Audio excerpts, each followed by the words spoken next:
Queridos amigos, a passagem das Escrituras para a qual eu gostaria de chamar a sua atenção nesta tarde se encontra na segunda carta do apóstolo Paulo aos Tessalonicenses, no capítulo 1, nós leremos o versículo de número 3.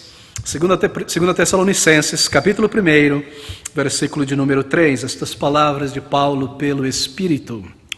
Sempre devemos, irmãos, dar graças a Deus por vós, como é justo, porque a vossa fé cresce muitíssimo e o amor de cada um de todos vós aumenta de uns para com os outros. Isso a respeito de uma fé forte para toda a vida, uma fé que é recebida na conversão e uma fé que segue crescendo por toda a vida.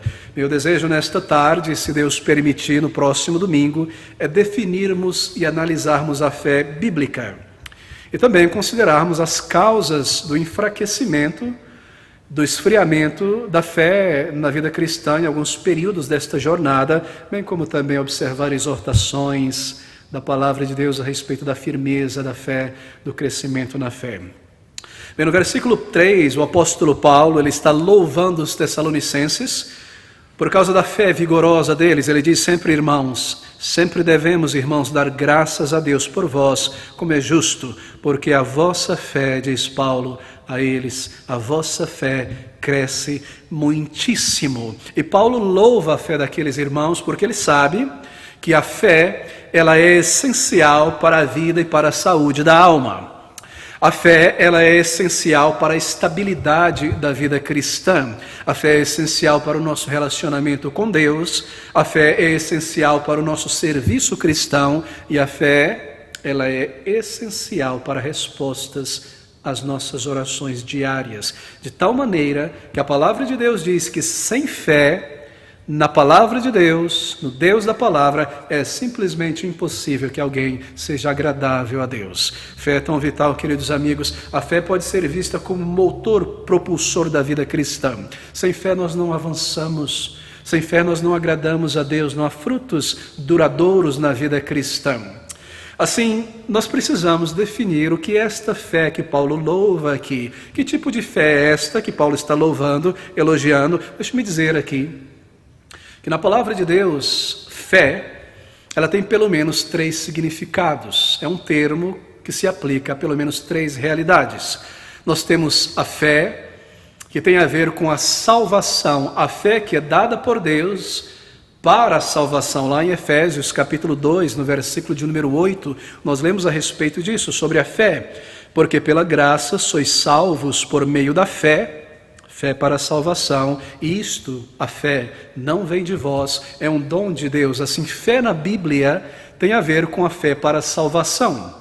Mas há um outro tipo de fé, uma outra aplicação para a fé na palavra de Deus. A fé na Bíblia, queridos irmãos, amigos, é também um conjunto de doutrinas. A fé tem referência às doutrinas da fé, as verdades da palavra de Deus. Judas, lá no versículo 3, ele fala sobre isso. Ele diz, amados, procurando eu escrever-vos com toda a diligência acerca da salvação comum, tive por necessidade escrever-vos e exortar-vos a batalhar, observe, pela fé que uma vez por todas foi entregue aos santos. A fé, ou o conjunto de verdades que foi entregue por Deus através dos seus apóstolos e profetas aos santos, à igreja. Esta fé que é uma referência às doutrinas da fé, às verdades. E há então uma terceira aplicação ou significado para o termo fé, que se refere a esta fé ativa ao longo da vida cristã. A fé vivida e exercitada, aquela fé pela qual o justo viverá. Nós temos isso aqui em 2 Tessalonicenses, capítulo 1, versículo 3. Sempre devemos, irmãos, dar graças a Deus por vós, como é justo, porque a vossa fé cresce. Ela segue crescendo ao longo da jornada cristã, e a fé deles crescia muitíssima. E é esse terceiro tipo de fé que Paulo está elogiando aqui. A fé contínua, a fé que é exercitada dia após dia na palavra de Deus, na comunhão com o Senhor, na vida cristã. E essa fé, meus queridos amigos, naturalmente, ela é uma fé que não está em nós. Ela é uma fé que nos é dada. Nós não a trazemos do berço, ela é recebida na conversão. Ela é como uma lâmpada que é acesa, uma lamparina que é acesa na conversão. Então ela deve ser alimentada com óleo. Ela deve brilhar e crescer ao longo da jornada. Essa é a fé diária, a fé para a vida, a fé que é recebida na conversão. Então ela precisa ser desenvolvida. A Bíblia diz, como eu mencionei, que o justo, isto é, a pessoa que foi justificada por Deus em Cristo, ele viverá, ele seguirá vivendo como crente pela fé. O justo viverá pela fé nas verdades, nas declarações da palavra de Deus. Agora, deixe-me marcar este ponto, é de gigantesca importância. Porque há muita confusão no meio cristão evangélico contemporâneo a respeito deste tema, fé.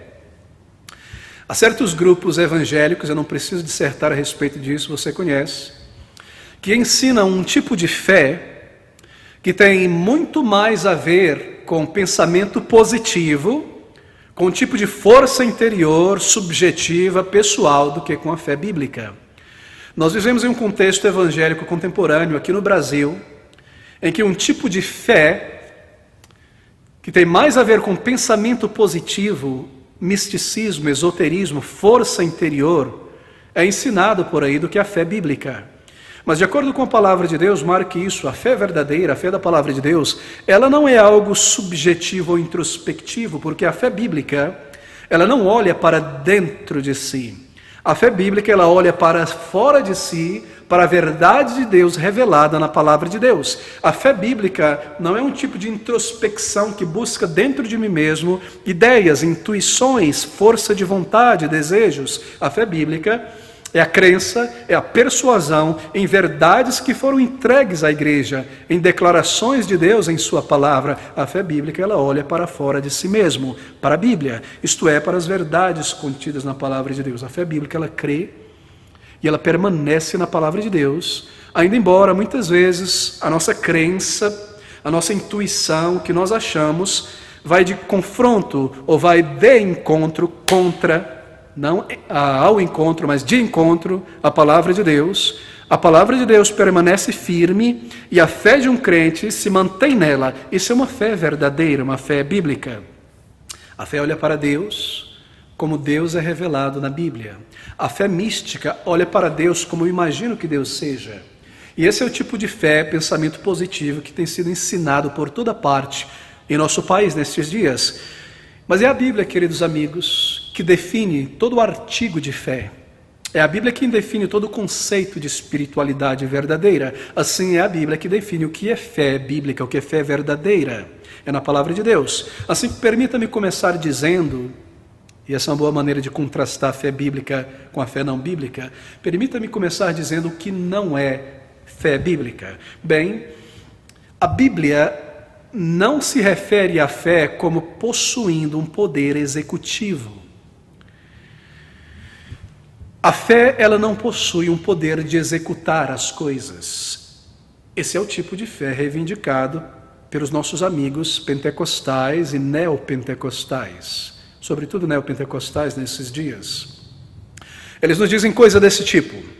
Bem, se você deseja ser curado de sua enfermidade, você deve fazer a oração de fé. Não é isso que nós ouvimos? E se você não consegue fazer a oração de fé, tudo bem, nós chamamos alguém que tem mais fé do que você, e essa pessoa irá orar sobre você uma oração de fé, para que segundo a fé dessa pessoa, ou a sua fé, você seja curado. Se você deseja ser curado do seu câncer, você deve fazer a oração de fé. E eles dizem que se você orar com absoluta certeza, absoluta confiança, então você será curado.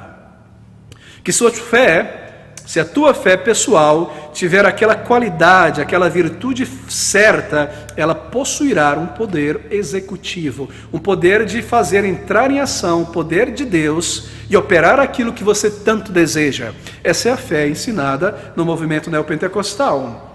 Porque de alguma maneira, se você tiver fé, você pode controlar, assim por dizer, os poderes celestiais, e pela tua fé, você faz com que Deus entre em ação. E alguns líderes, pasme você, eles chegam a ensinar os seus fiéis a mesmo visualizar em sua mente aquele objeto que eles desejam adquirir, aquela solução para o problema que eles desejam ter. Eles dizem, visualize, traga, materialize na realidade dos teus pensamentos aquilo que você deseja obter. Procure olhar, mesmo a cor, o tamanho, o formato, a maneira, a qualidade daquilo que você deseja ter. Pela tua fé, você pode declarar e trazer à existência aquilo que você deseja ter. Deus irá te dar se você tiver esta fé, com esta qualidade que opera as coisas. E assim você pode mesmo agradecer a Deus e dizer: eu aceito, eu recebo, eu creio, está aí, como se você já tivesse recebido a bênção. Você já viu pessoas orarem assim, agradecendo por coisas que não chegaram ainda? Mas sabe, querido amigo, que isto não é bíblico, esta questão de visualizar, de determinar algo. Essa não é a fé da palavra de Deus. Esse não é o tipo de fé declarado na Bíblia. E é muito importante nós iniciarmos neste ponto, nesta tarde, porque nós queremos definir o que é fé bíblica. A fé bíblica verdadeira, ela começa, aqui está o ponto inicial dela. A fé bíblica, ela reconhece sempre que Deus, e não nós, Deus é soberano. E se Ele é soberano, então Ele faz segundo o seu propósito. A fé bíblica entende que Deus não possui apenas poder, mas que Ele possui também sabedoria e uma vontade. E o seu poder é exercitado de acordo com o seu plano, com a sua sabedoria. A fé bíblica reconhece que Deus não possui apenas poder de operar, mas que Deus também possui uma vontade. Por exemplo, quando nós oramos por uma bênção, como a bênção da cura, nós oramos então em submissão à vontade de Deus. Nós não apenas repetimos que a tua vontade seja feita, nós nos submetemos à vontade dEle. Porque pode ser que não seja a vontade dEle nos curar, mas nos abençoar através da enfermidade. Não foi assim com Paulo, que orou 3 vezes, um grande homem de fé, e Deus lhe disse: a minha graça te basta, e ele se alegrou com isso. Nós sabemos que Deus irá responder à oração de um crente, que é feito no contexto da vontade de Cristo, mas nós sabemos também que a sua vontade muitas vezes não estará alinhada com o nosso desejo. Pode ser diferente daquilo que nós esperamos, porque nossos desejos nem sempre estão alinhados com a vontade do Senhor. Assim, a fé, ela entende que Deus não é apenas poderoso, mas que Ele também é sábio e possui um treinamento para as nossas vidas, um plano. Assim, aqueles que tratam a Deus desta maneira que eu mencionei, imaginando que pelo desejo, a força da vontade, o pensamento positivo, um tipo de fé que é sinônimo de força de vontade e pensamento positivo, eles podem controlar a Deus. Eles tratam a Deus não como Deus da palavra de Deus, o Deus que é soberano, eterno, mas eles tratam a Deus como um tipo de mágico, um tipo de gênio de uma lâmpada, que conforme eu exerço a força da fé, Ele irá realizar os meus desejos. Não, queridos amigos, Deus possui uma vontade e um plano revelado. E assim, quando nós oramos ao Senhor pela fé, nós sempre oramos entendendo que Ele tem a sua vontade, que é sempre boa, perfeita e agradável, e que um não de Deus, muitas vezes, ou melhor, sempre, o não de Deus também é uma resposta positiva. E quando nós aprendemos isso, então nós aprendemos a descansar e nos alegrar no Senhor. Bem, Deus sabe muito bem dessas coisas. Assim, não é correto para um crente criar um tipo de certeza emocional artificial sobre o resultado da sua oração, como se ele pudesse dominar a Deus, como se Deus, por causa da minha fé, estivesse obrigado, como se fosse uma máquina, a entrar em ação, conforme eu movo essa alavanca da máquina, essa alavanca chamada fé, Deus precisa entrar em ação. É isso que nós vemos sendo ensinado no movimento da teologia da prosperidade, por exemplo. Que grande erro. Todavia lá não é apenas a alavanca da fé, é a moedinha no caça-níquel da religião, que faz Deus me lançar uma bolada e coisas como essa. E você vê isso se infiltrando em toda parte, de maneiras mais sutis tantas vezes, não é? Agora, sabe o que os crentes estão fazendo ao pensar, ao agir desta maneira? Que se eu simplesmente creio e eu determino, e Deus deve agir, então nós estamos reduzindo Deus ao patamar humano, ao patamar terreno. E agora, não Deus está no controle da história e da minha vida, mas eu estou, porque eu tenho esse poder da fé que controla até Deus, e Deus se vê obrigado, por causa da minha fé, a fazer aquilo que eu desejo. Oh, queridos amigos, a que ponto nós chegamos em nossa sociedade, no meio evangélico, de reduzir a glória de Deus e a sabedoria de Deus, o poder de Deus, a esse tipo de coisa. Quão distante nós estamos. Nós temos abandonado, se assim fosse, como se assim fora, o conhecimento de Deus. e a santidade de Deus. Essas pessoas que brincam desta maneira, elas não têm conhecido a glória e a santidade de Deus como reveladas na sua palavra. E assim elas seguem em frente com um tipo de fé que não é bíblica. Mas a fé centrada na palavra de Deus, a fé operante, ativa, que deve crescer na vida de um crente, ela passa muito longe desse tipo de fé que eu acabei de descrever. A fé que é louvada pelo apóstolo Paulo aqui neste versículo de número 3, é uma fé muito diferente do ensino neopentecostal. Veja esse versículo 3, em particular o versículo de número 4. Paulo diz: sempre devemos, irmãos, dar graças a Deus por vós, como é justo, porque a vossa fé cresce muitíssimo, e o amor de cada um de vós aumenta de uns para com os outros. Observe agora, de maneira que nós mesmos nos gloriamos de vós nas igrejas de Deus por causa da vossa paciência e fé em ou através de todas as vossas perseguições e aflições que suportares. Você percebeu? Um crente evangélico em nossos dias é ensinado que se ele está passando por provações, por perdas, por dificuldades, por carestia, por enfermidade, por aflições, se ele não está conseguindo pagar as suas contas como gostaria, é porque ele não tem fé.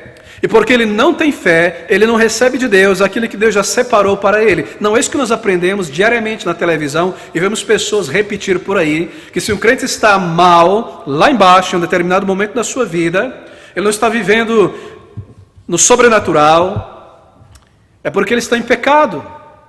E porque ele está em pecado, Deus não abençoará ele. É porque ele não tem uma fé vigorosa, poderosa e potente. Por isso ele não recebe, ele não crê. Não é isso que nós ouvimos em toda parte.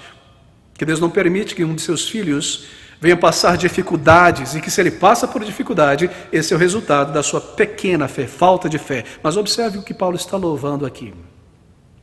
Ele está louvando a Deus pela fé daqueles crentes, observe, que aumentou e cresceu no meio de provações, no meio de perseguições, no meio de carestia, no meio de dificuldades. Versículo 4. De maneira que nós mesmos nos gloriamos de vós nas igrejas de Deus por causa da vossa paciência, pode ser lido perseverança e fé, e em todas as vossas perseguições, aflições que suportais. E que aflições não deveriam ter sido estas: ser lançado fora de suas famílias, perder seus empregos porque não queriam adorar os deuses daquelas confrarias de trabalhos e tantas coisas, enfermidades, perseguições, isolamentos, e ao mesmo tempo, ao longo de tudo isso, sua fé crescia, sua fé se fortalecia. Essa é a fé bíblica.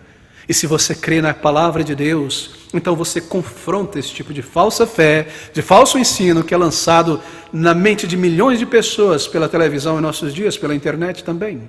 Essa não é a fé bíblica, queridos amigos. Por que tudo isso então? Porque esses irmãos em Cristo precisaram passar por aquelas dificuldades para que a sua fé crescesse. Versículo de número 12.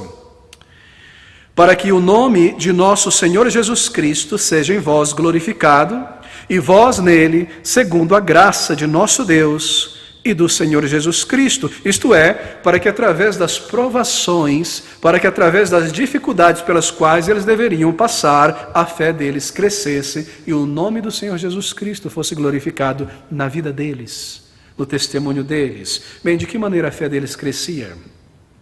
A fé deles crescia conforme no meio das pressões e dificuldades, eles olhavam para Jesus. Eles mantinham o seu olhar fixo. Pela fé, eles olhavam para o Salvador, olhando para fora de si mesmo, olhando para a palavra de Deus e suas declarações, suas promessas, olhando para o caráter de Deus. Assim, olhando para Deus, eles estavam persuadidos na palavra, nas promessas do Senhor, e por isso eles permaneciam firmes, contínuos na sua fé, contínuos em sua devoção, contínuos em sua separação do mundanismo, contínuos em sua vida voltada para o Senhor. A fé deles cresceu assim, de modo que, irmãos, a fé bíblica é tão diferente do ensino contemporâneo sobre a fé. A fé bíblica, ela não inventa situações imaginárias, então reivindica de Deus alguma coisa. A fé bíblica, ela olha para a palavra de Deus, ela permanece na palavra de Deus e ela se submete à palavra de Deus. A fé bíblica, ela se direciona às verdades de Deus, às declarações de Deus, aos comandos de Deus e às exigências de Deus. Essa é a fé bíblica. O que é fé bíblica, então, mais uma vez? Bem, é uma fé colocada em Deus, conforme Deus se revela em sua palavra, um Deus que é revelado na Bíblia. Fé bíblica não é pensamento positivo, fé bíblica não é força de vontade, autoconvencimento de que algo irá acontecer, ela é uma confiança resoluta nas declarações da palavra de Deus, e essa é a fé dos Tessalonicenses. Ela não tem qualquer relação com pensamento positivo, com imaginação. Agora, a fé, ela precisa ser cultivada. Esse tipo de fé que eu estou descrevendo aqui na Bíblia, é um tipo de fé que deve ser cultivada. A fé é como um músculo no corpo. A fé nos é dada na conversão, ela está em nós nunca perderemos por inteiro esta fé, porque o justo viverá por esta fé até o final, ela nos conservará, o selo do Espírito, mas a fé muitas vezes não está bem. A fé é como um músculo do corpo. Todos nós estamos aqui com nossos músculos, não é? Está sempre no corpo, mas não significa que o músculo está sempre em boas condições. Pode estar flácido por falta de exercício, por falta de cuidado. Assim a fé é como um músculo do corpo, ela está sempre ali, mas muitas vezes é uma fé pobre, é uma fé fraca, é uma fé que não consegue suportar situações. Você já viu, quando os músculos estão fracos, você tenta carregar uma sacola, subir uma escada, é dolorido, é difícil. Assim, quando a fé está fraca, porque ela não é exercitada, quando dificuldades vêm, nós não conseguimos passar por ela, nós trememos, nós desabamos, há dúvidas, há ansiedades, há preocupações, e nós mesmos paramos para perguntar: o que está acontecendo comigo? E a resposta é uma pequena fé, uma fé fraca, uma fé que não tem sido exercitada. Por exemplo, se eu creio, isso é fé, no comando de Deus para a oração, e eu oro, então eu tenho uma medida de fé. Mas se eu não oro, se eu deixo de orar em toda situação, mesmo esta fé que eu tenho quanto à oração, ela mingua, ela é diminuída como um músculo no corpo. Se eu não me importo de buscar na Bíblia, na palavra de Deus, respostas, e estudar e aprender a palavra de Deus, mas eu fico pulando de página em página na internet para fontes não bíblicas, não seguras, e a minha fé é intoxicada por estas coisas, e se essas coisas permanecem assim por muito tempo em minha vida, eu for me alimentando de coisas da internet mais do que estudar com seriedade a palavra de Deus, então aos poucos a minha fé irá entrar em colapso. Eu passarei por um colapso, desmoronamento espiritual. Se a fé não é exercitada, se a fé não é mantida íntegra, limpa, firmada na luz da palavra de Deus, preservada por ela, então a fé se irá, e Satanás terá grande vantagem em nossa vida por um bom tempo. Até pela misericórdia de Deus, nós seremos trazidos de volta aos trilhos da fé. Esta é a realidade cristã, meus irmãos. Talvez você tenha passado por isso muitas vezes e não percebido. Deixe-me falar sobre causas de um declínio na fé, porque nós queremos considerar também passos ou medidas para fortalecer a fé. Eu penso que uma das primeiras causas, motivos para o declínio da fé em um verdadeiro crente, tenho observado isso ao longo dos anos na vida cristã, acontece da seguinte maneira: quando um crente em Jesus Cristo, tendo sido salvo, ele permanece por muito tempo em uma igreja, em uma congregação, onde a palavra de Deus não é honrada. A palavra de Deus é apenas um símbolo ali, que se usa como uma justificativa para muitas coisas que já foram criadas na imaginação dos líderes. É uma igreja, então nós temos que ter uma base espiritual, mas nós queremos fazer isso, aquilo mais, aquilo mais. Então vamos procurar algum texto para justificar. A palavra de Deus não é honrada, ela não é ensinada, ela não é aplicada.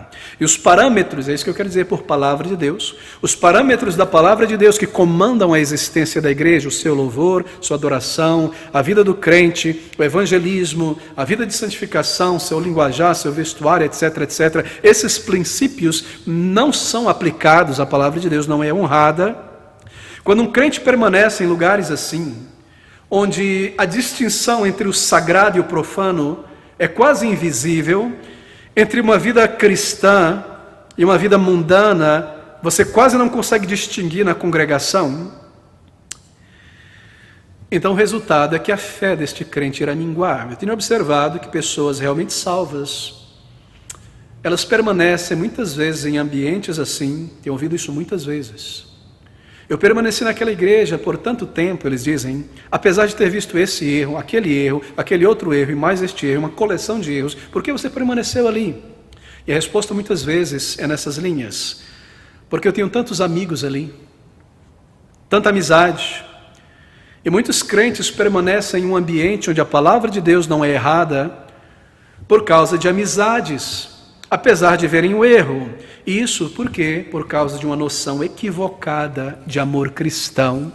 Uma noção equivocada de amor cristão que não envolve amor e submissão à verdade. Um tipo de amor que se divorcia da verdade, que se divorcia da doutrina. Muitas pessoas permanecem em um ambiente assim, mas pelo calor da amizade, poderem bater um papo, rirem muito, se encontrarem ali, pessoas com quem eu me identifico, mas não percebem que estão vivendo uma vida desagradável a Deus e querem gastar dias e anos da sua vida estéreis naquele meio e permanecerão meninos e meninas na fé, sem crescer, sem serem vigorosos, e a sua fé, por fim, irá minguar. E não é de se surpreender que logo voltem ao mundo, que cometam pecados graves e tragam grandes cicatrizes sobre o resto da sua vida. A desobediência ao comando da separação, do erro, mingua a fé. Acostuma-se com o erro, acomodam-se com coisas erradas, com o mundanismo, em lugares onde o Espírito de Deus tem sido entristecido, e assim a vida cristã se torna uma vida sem sentido ao longo da semana, porque a sua fé já não mais afeta a sua vida neste mundo. Essa é uma das principais causas do declínio espiritual da fé na vida de um crente. Crentes, é triste, queridos irmãos, crentes que no início da sua jornada você observava um grande zelo por Deus, um grande zelo pela santificação. Eles queriam tirar o mundo de suas vidas, eles queriam evangelizar seu pai, sua mãe, seu irmão, seu colega de trabalho. Eles eram fervorosos, eles eram ativos, um luzeiro neste mundo, um luzeiro no lar, um luzeiro na família, zelosos pela casa de Deus. Mas porque permanecerem em um ambiente, um lugar onde a palavra de Deus é desobedecida e o mundo está ali dentro, aos poucos aquele zelo se apagou. Por quê? Porque a fé foi solapada, a fé foi abalada, a fé foi esfriada e diminuída, e conforme o tempo vai passando, mais e mais, eles se tornam desiludidos com a vida cristã, desiludidos com tantas coisas, e são levados de volta ao mundo, não literalmente, mas colocam sua mente e seu coração em carreira, em bens, em tantas coisas passageiras, e já não vivem mais para o Senhor como viviam antes. Por que isso? Porque a fé não foi nutrida, a fé não foi mantida íntegra, a fé não foi alimentada. Eles desobedeceram à voz do Senhor, de se apartarem do meio do erro, e por permanecerem ali por um tipo de amor divorciado da verdade, o resultado foi este: uma vida derrotada, uma vida cristã semi-mundana. Mas deixe-me tocar em outras causas. Eu não quero soar negativo, porque o nosso objetivo é analisar a fé de modo a voltar aos trilhos da fé, de modo a crescer novamente e viver uma vida na plenitude do Espírito, na plenitude da palavra de Deus, uma vida vigorosa, uma vida frutífera para o Senhor. Mas deixe-me analisar algumas causas do declínio na fé. Volte-se comigo para o Evangelho de Mateus, no capítulo de número 14. Nós leremos do versículo 22 ao versículo de número 31. Mateus capítulo 14, versículo de número 22 ao 31, a experiência dos discípulos com Cristo ali no lago da Galileia. E logo ordenou Jesus que os seus discípulos entrassem no barco e fossem adiante para o outro lado, enquanto ele despedia a multidão. E despedida a multidão, subiu ao monte para orar à parte. Chegada já a tarde, estava ali só. E o barco estava já no meio do mar, açoitado pelas ondas, porque o vento era contrário. Mas à quarta vigília da noite, dirigiu-se Jesus para eles, andando acima do mar, por cima do mar. E os discípulos, vendo-o andando sobre o mar, assustaram-se, dizendo: é um fantasma, e gritaram com medo. Jesus, porém, lhes falou logo, dizendo: tende bom ânimo, sou eu, não temais. E respondeu-lhe Pedro e disse: Senhor, se és tu, manda-me ir ter contigo por cima das águas. E ele disse, vem. E Pedro, descendo do barco, andou sobre as águas para ir ter com Jesus. Mas, sentindo o vento forte, teve medo. E começando a ir para o fundo, clamou, dizendo, Senhor, salva-me. E logo Jesus, estendendo a mão, segurou e disse-lhe, homem de pequena fé, por que duvidaste? Por que duvidastes, Pedro? Bem, nós lemos aqui sobre Pedro, sua experiência, e nós iremos nos concentrar aqui pelo restante de nosso tempo. Um incidente na vida de Pedro. Mas um incidente registrado aqui, entre outras coisas, pelo Espírito, para nos ensinar sobre causas no declínio da fé de um crente. Marque isso, é tão importante. Esse registro está aqui como uma lição para nós, uma lição rica sobre a fé ativa e vigorosa, que pode muitas vezes declinar e enfraquecer de tal maneira quanto a de Pedro. Bem, aqui está o registro da lição crucial para o crente sobre a fé. A palavra-chave aqui nesse versículo de número 31 é homem de pequena fé. Homem de pequena fé, por que duvidastes? Bem, essa pergunta feita a Pedro foi para o nosso benefício. O Senhor Jesus Cristo sabia por que ele duvidou. O Senhor Jesus Cristo sabia muito bem. Pedro está na universidade, no seminário de Cristo, ele está sendo treinado. Mas a pergunta foi feita para o nosso benefício. Homem de pequena fé, por que duvidastes? Esse é um apelo feito a Pedro para que ele pensasse sobre a causa da sua falha. Pedro, por que você duvidou? Pense sobre isso agora, Pedro. Para que ele parasse, examinasse o seu coração e encontrasse a causa da falha da sua fé. Bem, Pedro possuía uma fé muito ativa no início aqui. Porque nós lemos que ele pediu ao Senhor que o comandasse, que ele pudesse andar sobre a água. Ele sabia que Cristo tinha poder. Assim nós vemos uma fé ainda vigorosa em Pedro. Ele pede ao Senhor, Senhor, comanda-me, que eu possa andar sobre a água. E assim Pedro exercitou o quê? Fé na pessoa do Senhor Jesus Cristo. A sua fé não foi exercitada, marque isso, é muito importante. Isso aqui demole a teologia da prosperidade, a confissão positiva. Pedro exercitou sua fé não em si mesmo. Ele olhou para Cristo e ele não disse, uau, eu também quero andar sobre as águas, eu vou andar assim, eu creio, um passo para fora do barco, vou começar. Não.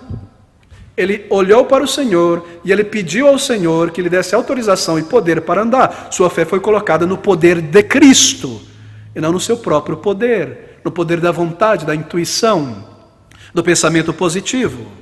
Isso é muito importante. Mas por que Pedro duvidou?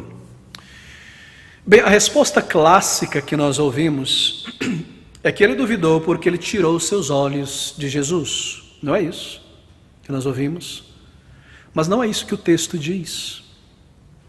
O texto diz que ele sentiu o vento forte e ele teve medo. Observe novamente, versículo 29, e Cristo disse, vem. E Pedro, descendo do barco, andou sobre as águas para ir ter com Jesus. Versículo 30, mas sentindo o vento forte, teve medo. O que aconteceu aqui, e nós estamos procurando a lição, o que aconteceu aqui foi que Pedro foi sobrepujado por uma realidade, uma circunstância em volta. E ele esqueceu que foi o próprio Senhor Jesus Cristo quem o comandou e que Cristo tinha poder para o sustentar sobre a água de maneira que ele não afundasse. A razão foi essa. Pedro parou de pensar, de raciocinar como um crente. Nós muitas vezes agimos assim. Está na base da maioria de nossas falhas, pecados, erros, cair em tentação. Nós paramos de raciocinar, de pensar como um crente deve pensar. O vento começou a soprar, as ondas estavam bravias, e tudo aquilo varreu da mente de Pedro sua confiança no Salvador. Por causa do temor, ele se esqueceu que o próprio Senhor Jesus Cristo, o Rei da Glória, estava diante dele. Queridos, aqui está a lição. Todas as evidências poderosas que podiam suportar a fé de Pedro foram varridas de repente. Mas logo que ele começou a se afundar, observe isso, ele manifestou fé novamente, porque ele clama a Cristo, crendo que Cristo tem poder de segurá-lo, de libertá-lo, de protegê-lo, resgatá-lo. E nós lemos que Cristo estende a mão e o salva. A fé de Pedro parecia ser misturada com desconfiança, não é? Havia crença e havia descrença. E assim somos nós. Nós cremos no Salvador, mas parece que nós não cremos na palavra do Salvador. Cristo disse a ele: vem, porque ele não manteve aquela fé no poder de Cristo, na palavra de Cristo. Bem, o desafio do Senhor a Pedro foi este: homem de pequena fé, por que duvidastes? Bem, a passagem aqui ela nos provê com 5 respostas a essa pergunta. Eu creio que todas elas estão aqui, não é uma imposição artificial de hermenêutica, e você poderá, como eu pude, também extrair essas lições para o fortalecimento da tua fé. Bem, todas elas são relevantes, essas respostas, isto é, para o nosso momento de dúvida, de uma preocupação que abala a nossa fé. Aqui está a primeira causa do colapso da fé de Pedro. Tem a ver com dúvidas, dúvidas que surgem em um novo ambiente ou em uma nova realidade. Andar sobre a água. Bem, andar sobre a água não era algo que Pedro experimentava todo dia, não é? Não é algo que alguém experimente todo dia, andar sobre a água. Pedro era um pescador e ele estava acostumado a estar dentro de um barco. Seu barco era seu ambiente. Ele dominava tudo ali, ele conhecia o balanço daquele barco, onde pisar para lançar a tarrafa, puxar os peixes, como correr no barco, onde se sustentar para que o barco não virasse. O barco era o seu ambiente. Ele estava seguro ali, mesmo no meio do mar da Galileia, do lago da Galileia. E assim Pedro estava acostumado por muitos anos no seu negócio ali dentro daquele barco, mas logo que ele pisou fora daquele barco, que o sustentava, que o protegia, a sua fé falhou. Ele não se manteve firme. E o interessante é que Pedro pediu ao Senhor para ir e pisar sobre a água. Não é maravilhoso pensar sobre isso? Ele pediu ao Senhor e Cristo disse: vem. E nós podemos visualizar Pedro colocando sua perna para fora do barco, não sei a altura daquele barco, não era muito grande, descendo sobre a água e pisando sobre a água como quem pisa em cima de um asfalto firme. E começando a andar naquele asfalto firme da água em direção ao Senhor Jesus Cristo. Que fé no Senhor e no poder do Salvador, queridos. Mas de repente, parece que aquele asfalto se tornou líquido e ele começa a afundar para dentro da água. De repente, nós lemos que isso aconteceu porque ele sentiu o vento e sentiu as ondas e ele começou a afundar. Com frequência, queridos irmãos, essa é a razão do porquê da fé de um crente falhar quando ela mais deveria ser vigorosa, quando nós mais necessitamos dela. Uma vez que as circunstâncias para dentro das quais a vida nos conduz, circunstâncias essas que nos levam para fora de nossa constituição psicológica, circunstâncias que nos tiram do nosso ambiente seguro, costumeiro. Uma vez que essas circunstâncias começam a nos levar para fora de nosso ambiente, então a nossa fé, ou o vigor dela, começa a ser confrontado, não é verdade? Por exemplo, um crente, ele pode entrar em um novo estágio, em um novo período da sua vida, um período emocional, psicológico ou físico diferente, uma nova página. Talvez ele possa sair de um período da vida e entrar no período da sua carreira, ir para a faculdade, uma realidade que ele não tinha experimentado antes. Ele pode começar um novo emprego, ele passou anos em um determinado emprego, num determinado ambiente, ali ele testemunhava de Cristo, ele sabia como se portar diante do incrédulo, ele orava ao Senhor, ele tinha o seu horário para o devocional, para a família, para estudar a palavra de Deus, ele estava com o povo de Deus, tudo estava sob controle, como Pedro dentro do barco. Talvez ele se casou, era solteiro, acostumado, tranquilo, seu tempo, seu horário, agora casado. Ou ele mudou-se para uma nova cidade, ou talvez, de repente, um momento de bonança, de avanço material, financeiro entra em sua vida, ou a morte de alguém, então o fim de um relacionamento, ou a enfermidade chegou com força e chegou para ficar. O crente, ele entra para uma outra realidade psicológica e emocional que ele não estava acostumado de repente. E ele sai daquele barco seguro, daquele ambiente seguro que ele estava acostumado por muitos anos, onde ele tinha comunhão com Deus, exercitava a sua fé. Ele sai desse ambiente para uma nova realidade, onde ele ainda não exercitou fé no Senhor. Onde ele ainda não experimentou uma vida de oração, o testemunho de Cristo. Ele sai de um ambiente para dentro de outro ambiente, onde ele não exercitou ainda a fé. Será que a fé dele continuará? Será que a fé dele irá parar de operar nesse novo ambiente? Queridos irmãos, um grande choque, nunca experimentado antes, uma preocupação não experimentada antes, pode muito bem surpreender a nossa fé, fragilizar a nossa fé. E é isso que nós vemos aqui no caso de Pedro, e nos deixa em pedaços. Nós começamos, talvez, nessa nova situação, a nos comportar e a reagir como os incrédulos, como aqueles que não têm confiança em Deus, porque não possuem um relacionamento com Deus. No trabalho, na família, novos capítulos podem se abrir em nossa vida e subjugar a nossa fé, subjugar a nossa obediência espiritual ao Senhor, nos tornando uma espécie de crente descrente, como Pedro. O Senhor disse: vem, Senhor, diga para mim que eu possa andar sobre a água e até tu, vem. E ele começa a andar naquele asfalto e de repente um novo ambiente, o vento, as ondas, e ele começa a naufragar literalmente. Naufragou primeiro na fé e agora em seu corpo. E nós tornamos assim, queridos amigos, uma espécie de crente descrente. Talvez você já tenha passado por isso algumas vezes, não é? Em novas páginas da vida. Mas a nossa oração em circunstâncias como essa é sempre esta: Senhor, não permita que a minha fé desmorone diante de uma nova situação, diante de uma nova adversidade.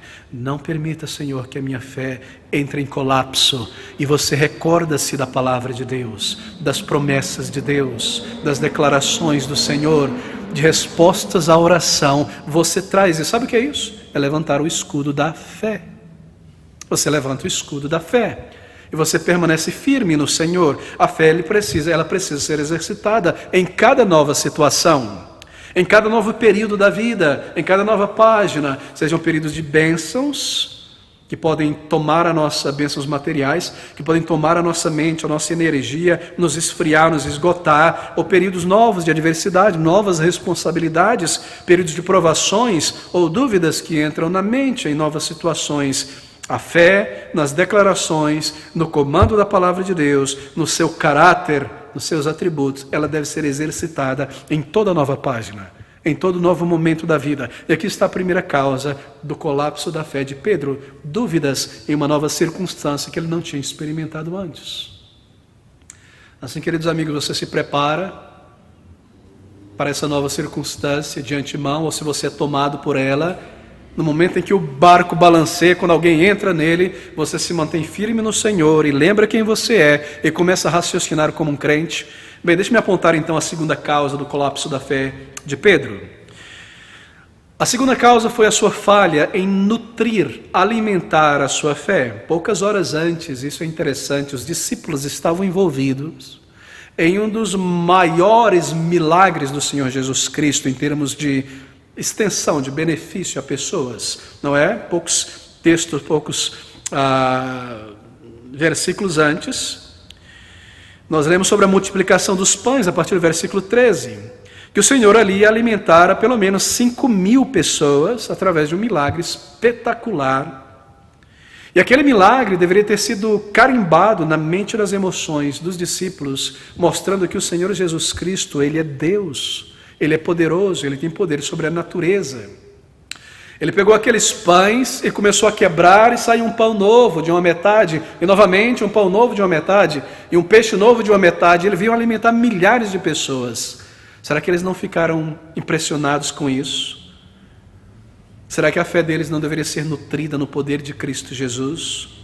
Se os discípulos no barco tivessem refletido, então, o seu senso de maravilhamento sobre Cristo ainda estaria vívido ali. E no lugar de se espantarem ao vê-lo andando sobre a água em direção dele, e pensar que era um fantasma com a aparência de Cristo, eles saberiam: esse é o Senhor, Ele é o Deus eterno, esse é o eterno e glorioso Deus. Nós precisamos disso também. Nós precisamos admitir que isso acontece com cada um de nós. Nós falhamos, isso é tão triste. Nós falhamos em registrar na memória as experiências com Deus no passado, de modo, é claro, a usar essas experiências do passado hoje.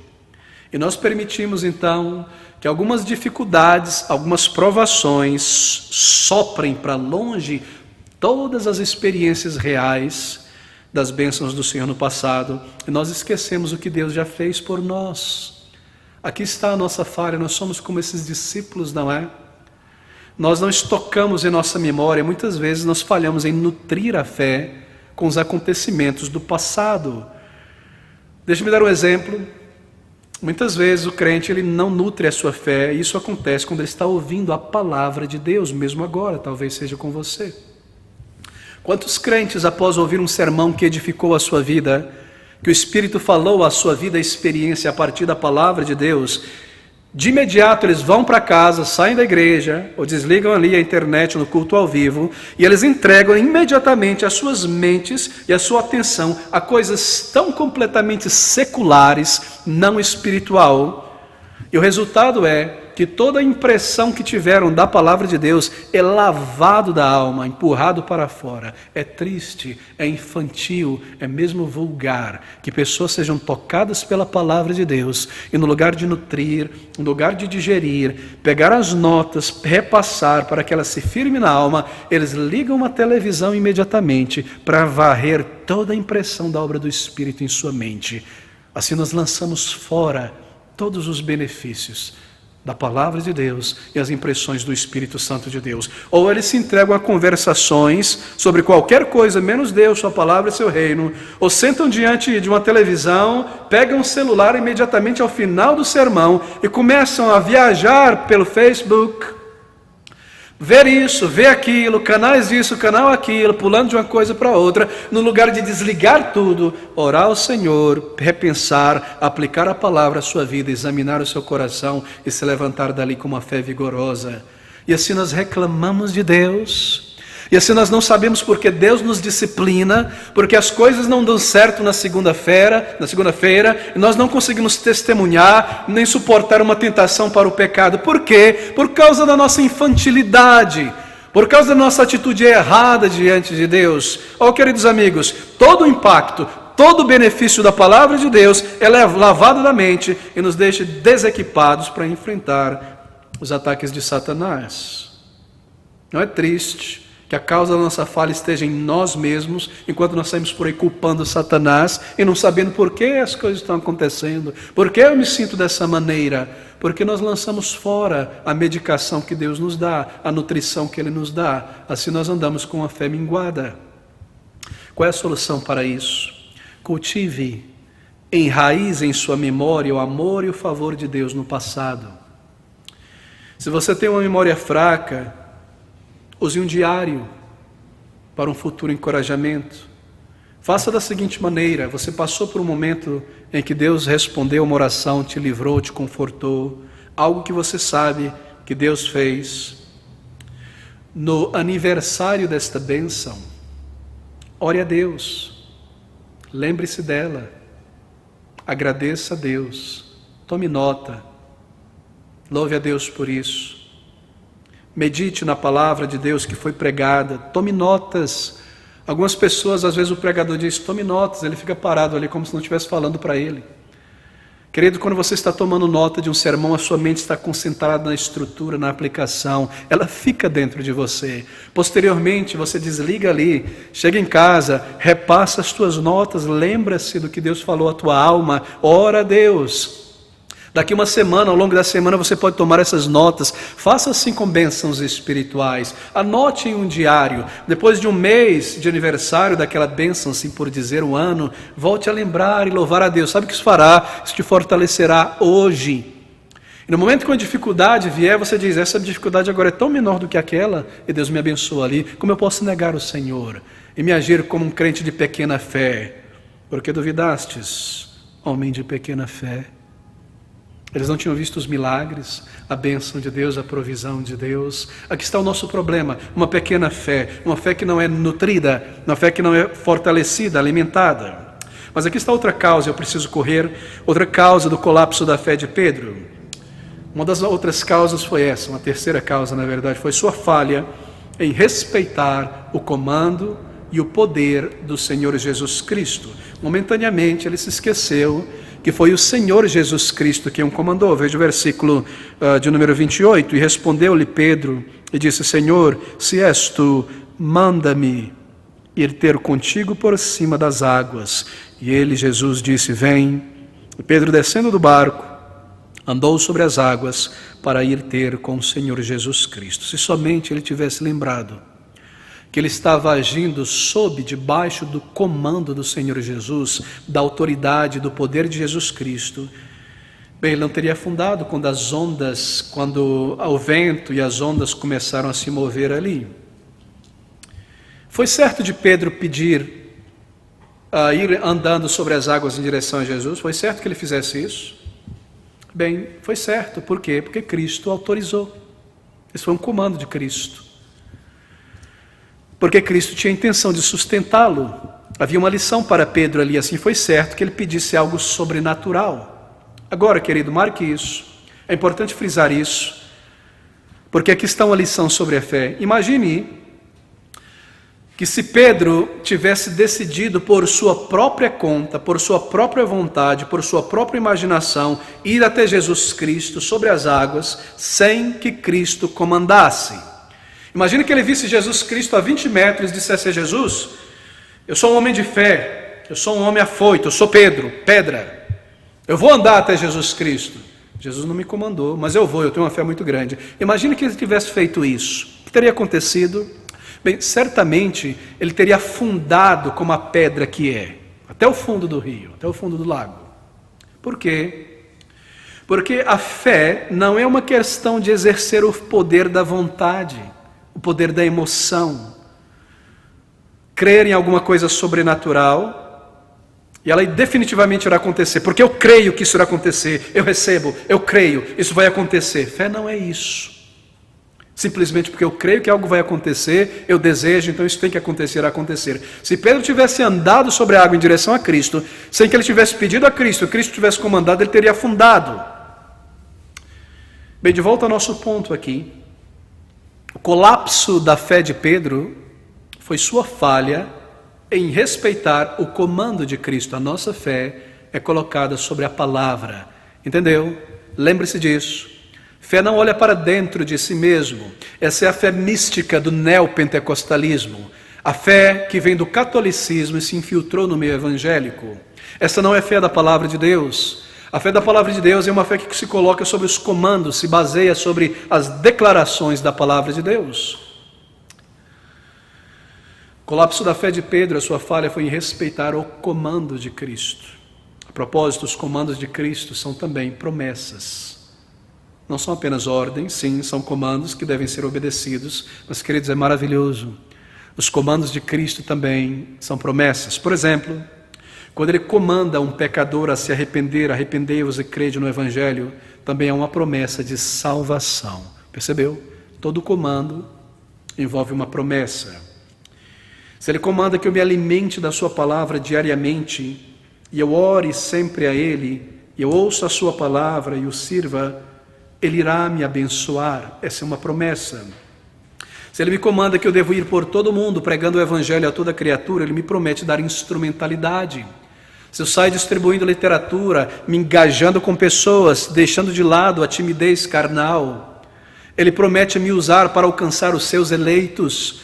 Todo comando envolve uma promessa. Se ele me comanda buscar a santificação sem a qual ninguém verá o Senhor, isso pode envolver romper laços com o mundano, com o mundo. Então ele está pronto a me ajudar a romper esses laços e a me dedicar a uma consagração real. Ele me trará vida na alma, comunhão com o Senhor, alegria e muitos irmãos que amam a Ele também.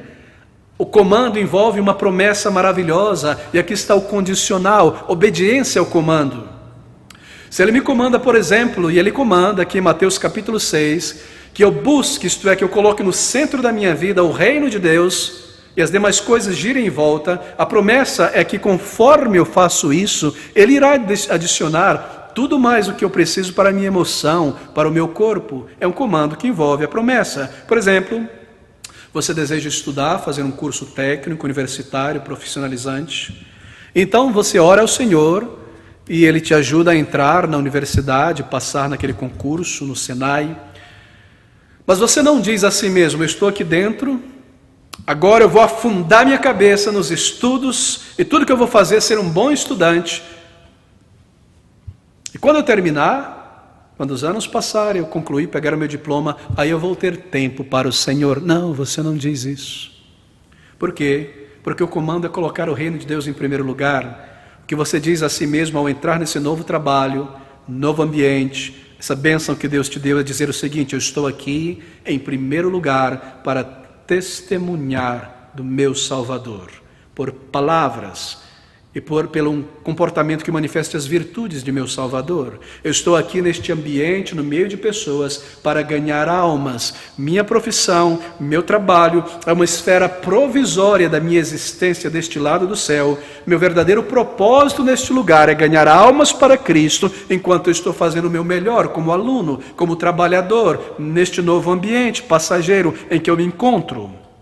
Você foi promovido no teu local de trabalho, abriu um negócio, você não diz a si mesmo: vou me concentrar nesse trabalho, ganhar muito, fazer o meu melhor, aí eu vou ter tempo para o Senhor, tudo vai estar tranquilizado, vou ter uma boa casa, feito isso aqui. Não, você não diz isso, porque o comando é buscar primeiro o reino de Deus, e conforme você obedece o comando, Ele adiciona as demais coisas. Todo crente é chamado a colocar o seu Salvador em primeiro lugar, no centro, no olho da sua vida, e as demais coisas girarem em torno. Pedro falhou em respeitar o comando de Cristo. E muitas vezes nós falhamos e desconsideramos as exigências de Deus sobre as nossas vidas. E esse é o resultado do naufrágio na fé, no trabalho, na universidade, em tantos lugares. E a igreja não é estabelecida, vidas não são alcançadas, o povo de Deus não tem comunhão, o crente não está na igreja, só está um culto, não ora com o povo de Deus, a obra não é alcançada, vidas não são alcançadas. Por quê? Porque eu estou muito preocupado com o meu trabalho, com a reforma do meu apartamento, da minha casa, meses e meses sem orar. Sabe qual será o que vai acontecer? Marque isso, anote isso. No momento que você está colocando a tua mente, o teu coração, as tuas emoções só no trabalho, só em uma nova casa, só nisso, Satanás virá com uma tentação que irá te fisgar para o pecado. Ele não perde tempo. Deus te comandou colocar o reino de Deus em primeiro lugar, você colocou de lado esse instinto, essa ordem, e começou a se dedicar, e lá vem o pecado. Ele vai solapar a fé. Pode ser que ele não esteja tentando a um pecado específico. Você tem vitória contra esse pecado, venceu ele há algum tempo, está ali lutando contra ele. Talvez ele não te tente um pecado carnal, mas se ele não está fazendo isso, tenha certeza, ele está tentando por baixo solapar a tua fé. Ele nunca para. Ele nunca desiste, ele sempre está tentando fazer algo, ou nos tentar para o pecado, ou tentando solapar a nossa fé. A propósito, entenda o propósito da tentação. O propósito da tentação nunca é que o crente peque apenas. Satanás é muito mais inteligente do que isso. O objetivo não é apenas que nós manchemos as nossas vestes lavadas, purificadas pelo sangue de Cristo, porque o diabo sabe teologia, ele conhece a Bíblia. Ele entende que no momento que o crente peca, o Espírito de Deus irá compungi-lo por vergonha para levá-lo ao arrependimento, para que ele seja restaurado. Satanás sabe disso. Ele não perde tempo, mas ele sabe algo mais. Ele sabe que quando nós pecamos, ele observa, o crente não irá durante aquele período de pecado, de contrição, ele não irá adorar a Deus, ele não irá orar, ele não irá evangelizar. E assim, quando nós pecamos, ele lança uma outra tentação para que eu permaneça naquele estado por dias, por semanas. Ele é um homem valente, ele é um guerreiro, e essa é uma estratégia de Satanás contra Cristo, para que os soldados de Cristo estejam dormindo no uniforme quando eles pecam. E no trabalho eu não evangelizo, eu dou um mau testemunho, eu não intercedo, eu não clamo com o povo de Deus por almas, pela igreja. Eu não estou na igreja, eu me sinto envergonhado. Como eu posso estar com crentes ali na igreja se eu estou vivendo uma vida de hipocrisia, realmente? Mas você não sabe que foi o diabo que levou a tentar, trabalhando em você, na sua concupiscência, porque você deixou de obedecer a ordem de Deus, e ali está você. Oh, queridos amigos, a que ponto nós chegamos? Pedro falhou em respeitar o comando de Cristo.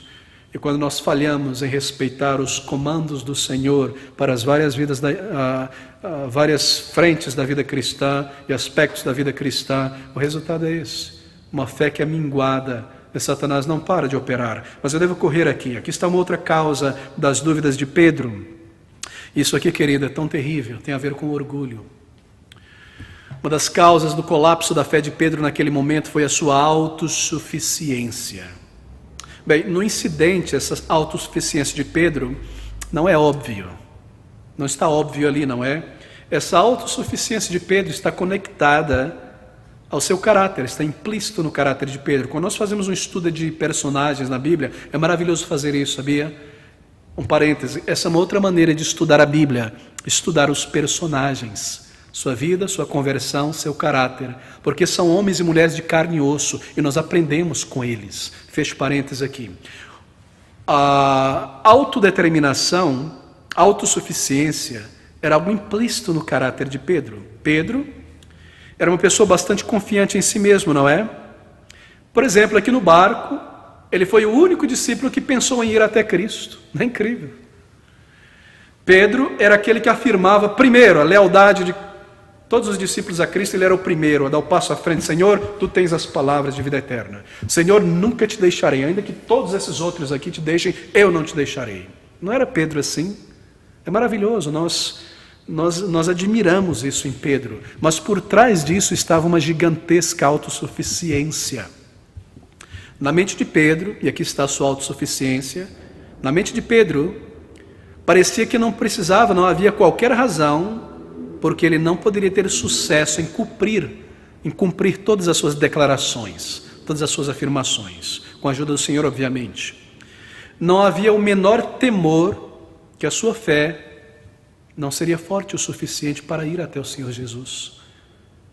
No entanto, ao lado de sua fé, ao lado da fé de Pedro, e talvez maior do que a fé de Pedro, existia uma autodependência, uma autossuficiência, e isso contribuiu para a fé de Pedro naquele momento crucial. Ele tinha uma inclinação a confiar demasiadamente em sua personalidade. Acaso você é alguém assim? Talvez você seja uma pessoa hábil, talvez você seja uma pessoa que conseguiu alcançar estas certas coisas pela força da vontade, na determinação, e você coloca uma grande confiança nisso. Eu tenho visto crentes assim. Às vezes eu vejo pessoas assim no trânsito, você já viu isso? Tem gente que acha que é um hábil motorista no trânsito. É terrível. E eles imaginam que conseguem fazer coisas maravilhosas que outras pessoas não conseguem. E por causa dessa autoconfiança, talvez sejam bons motoristas, sim. Por causa dessa autodeterminação, autoconfiança, elas imaginam que podem virar, fazer uma curva, com um cigarro numa mão e um celular no outro, e vão desviar tranquilamente, sem tocar em ninguém, sem olhar nem na tela, nem no visor, não é? Você já viu isso? E o resultado é pessoas mortas, acidentes sérios, coisas como essas. Assim nós somos, muitas vezes, na vida cristã. Força da personalidade, autodeterminação junto com fé, e às vezes maior do que a fé. Qual é a solução para isso? Quando nós temos uma propensão como essa, é necessário com toda a sinceridade entregar ao Senhor todas as coisas em oração para que a fé seja mantida. Se você é uma pessoa que tem certas habilidades, uma personalidade X para frente, tome imenso cuidado. Satanás irá trabalhar nisso aí. Nós devemos entregar todas as coisas ao Senhor. Ore sempre, antes de iniciar uma nova atividade, durante e ao final. Confie no Senhor. Sempre no Senhor. Eu estou dando um exemplo tão terreno, tão simples, né?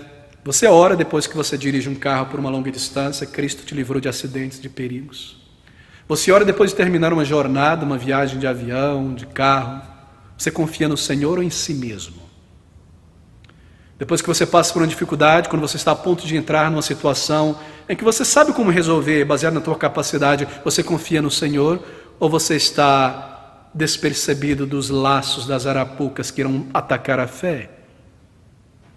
Queridos amigos, quando aquela situação impossível aparecer, que Deus permitir que venha sobre você para testar ou evidenciar a condição da tua fé, para aumentá-la, é claro, Então confie no Senhor, entregando a Ele esta situação. E aí você experimentará do Senhor de uma maneira mais profunda.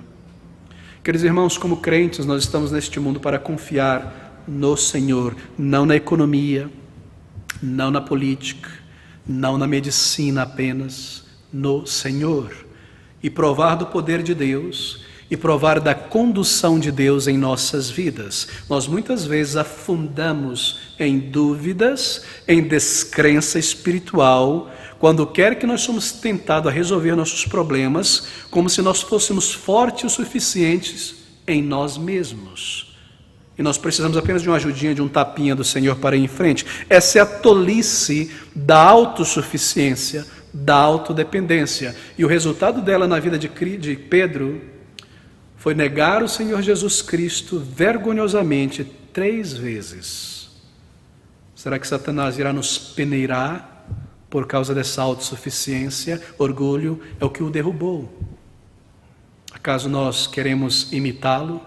Oh, queridos amigos, é tão triste isso, mas deixe-me correr para o final e mencionar uma última causa das dúvidas de Pedro. Parece que Pedro, por fim, por um momento, ele se esqueceu do amor de Cristo por ele, do interesse de Cristo por ele.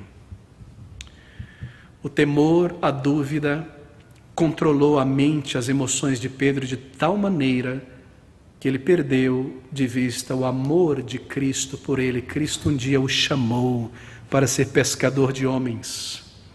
Ele se esqueceu da afeição imensurável que Cristo tem pelos seus.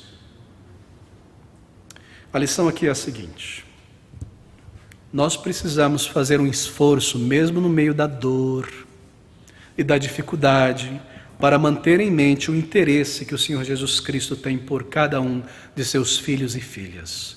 Ele nos amou.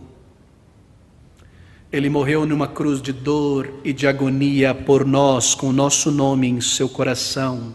Ele nos conheceu na eternidade passada.